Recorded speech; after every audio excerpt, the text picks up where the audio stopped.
సమగ్ర సర్వేకు high court green signal ఇచ్చింది. ఆర్టికల్ 162 ప్రకారం సర్వే చట్ట విరుద్ధమంటూ advocate P V Krishnaiah house motion petition దాఖలు చేశారు.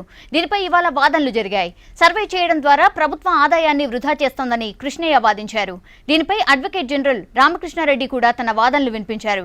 సర్వే స్వచ్ఛందంగానే ఉంటుందని, దీనిపై ప్రజలందరికీ ఇప్పటికే సమాచారం ఇచ్చామని న్యాయమూర్తి దృష్టికి తీసుకొచ్చారు. ప్రభుత్వం వాదనతో ఏకీభవించిన కోర్టు సర్వేకు ఓకే చెప్పేసింది. సర్వే రేపే ఉన్నందున వాయిదా వేయలేమని తేల్చి చెప్పింది. దీంతో రేపు ప్రభుత్వం నిర్వహిస్తున్న సర్వేకు అడ్డంకులు తొలగినట్టయింది.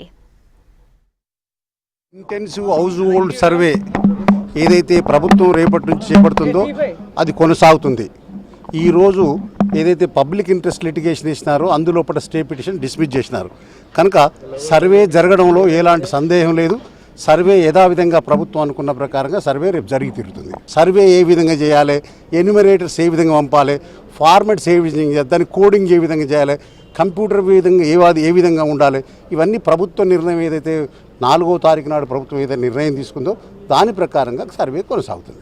ఈ సర్వే రేపు జరపడానికి వీల్లేదు. దీనివల్ల ప్రభుత్వ ధనం వేస్ట్ అయిపోతుంది.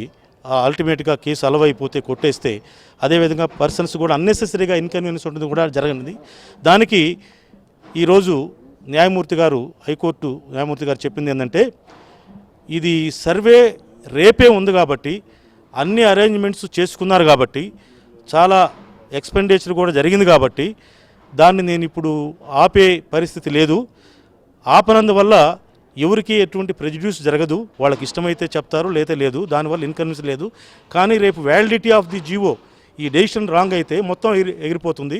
మీరు అడిగిన ఇంటీరియర్లో అంటే stay of conducting house hold survey ఆ 19th నేను ఇవ్వలేనని చెప్పి ఈరోజు తీర్పు ఇవ్వడం జరిగింది.